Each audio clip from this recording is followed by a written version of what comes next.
हम सभी लोगों के जीवन में बहुत सारी परेशानियां आती हैं, बहुत सारे कारण भी होते हैं।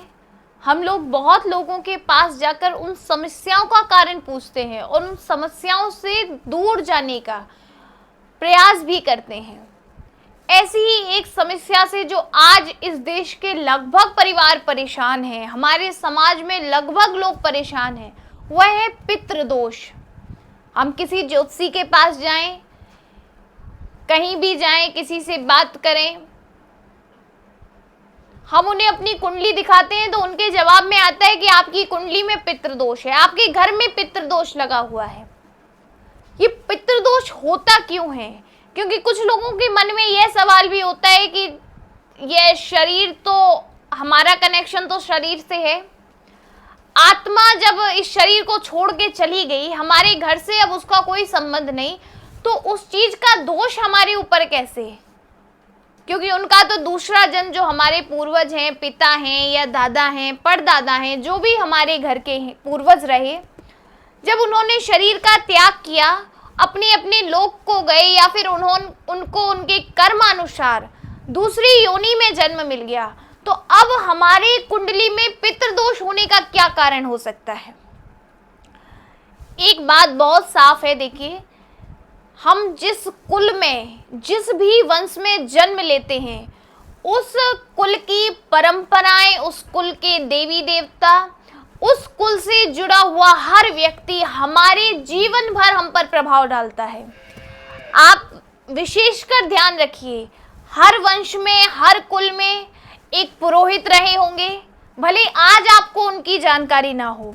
आपके कुल की देवी या देवता, जो हम शब्द सुनते हैं विवाह शादियों में, जो अक्सर हम देखते हैं जिनकी पूजा प्रधान होती है, कि बहू अगर घर पर आती है तो दहली पूजन से पहले हम बहू को कुल देवी या कुल देवता का दर्शन पूजन कराने के लिए ले जाते हैं।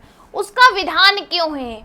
क्योंकि कुल देवी वो हमारे कुल की देवी हैं, उनकी कृपा और आशीर्वाद से ही हमारा कुल चल रहा है, हमारी वंश परंपरा आगे चल रही है, हमारे पूर्वज वह करते आए हैं। उसी क्रम में एक जो ये पूर्वजों का जो है, कि हमारे जो पूर्वज हमारे बीच में आज नहीं है, भले ही उनका जन्म कहीं और हो चुका हो, उन्होंने कोई और शरीर धारण कर लिया हो, लेकिन वह कभी ना कभी हमारे वंश में थे।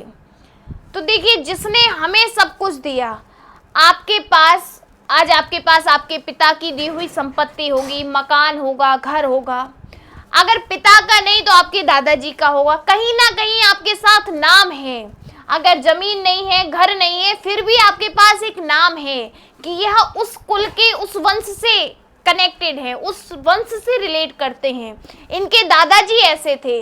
तो ये जो पैतृक जो नाम हमें मिला हुआ है, इस नाम का भी हमारे जीवन पर प्रभाव है। अगर आप ये सोचें कि इनसे तो मेरा नाता खत्म हो गया, अब उनका देहावसान हो गया, अब मैं स्वतंत्र हूँ, तो ऐसा बिल्कुल नहीं है। जो उनकी वजह से आपको मिला है, अगर आपके पिता ने कुछ नहीं किया तो यह आपका फर्ज बनता है कि आप उनके नाम से जमीन खरीदें, मेहनत करें और उनके निमित्त दान में दे दें। क्यों? इससे पितरों को शांति मिलती है। इससे जो हमारी कुंडली में हमारे जो पूर्वज अशांत रहते हैं, परेशान रहते हैं, कई लोग गंगा जी स्नान करा दें, कहीं पर पूर्वजों को स्थान देकर बिठा दें, गया जी में श्राद्ध कर दें, उसके बाद भी लोगों के घर की पितृदोष की समस्याएं समाप्त नहीं होती। क्यों?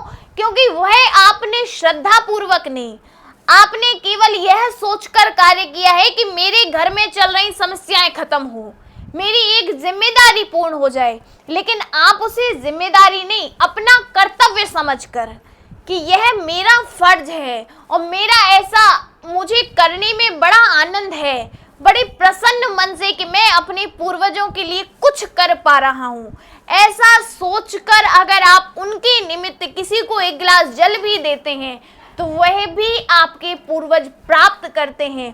और इससे जो पितृदोष हमारी कुंडलियों में, हमारे घर में, क्योंकि देखो पितृदोष से होने वाली जो समस्याएं हैं वह मैंने एक वीडियो में बताई भी हैं, आप लोग चाहें तो चैनल पर जाकर देख सकते हैं कि हमारे अगर जीवन में, घर में पितृदोष लगा हुआ है तो उससे घर में रुकावटें, काम में रुकावटें, विवाह शादी में, अगर शादी हो चुकी है तो संतान होने में व्यक्ति को तमाम झंझट परेशानियां जीवन में उत्पन्न होती हैं। अगर आप चाहते हैं कि आपके जीवन में पितृदोष ना हो, आपके पूर्वजों को भी शांति मिले और आपको भी शांति मिले, तो सबसे पहले पूर्वजों के प्रति श्रद्धा भाव रखिए। महीने में जो अमावस्या का दिन है, साल में ऐसे कई पर्व हैं, बल्कि स्पेशल जो 16 दिन श्राद्ध पक्ष के निकाले जाते हैं आश्विन मास में, वो पितरों के निमित्त इसीलिए कि हम जो पूरा साल पितरों के निमित्त जो भूल जाते हैं, वह हम थोड़ा कुछ उनके निमित्त कर देते हैं तो उनको शांति मिलती है, उनका आशीर्वाद हमें प्राप्त होता है। तो ऐसा भाव रखते हुए, उनके प्रति श्रद्धा और विश्वास रखते हुए उनसे आशीर्वाद की कामना करें, ईश्वर पर विश्वास करें, आपके काम सफल होंगे। राधे राधे।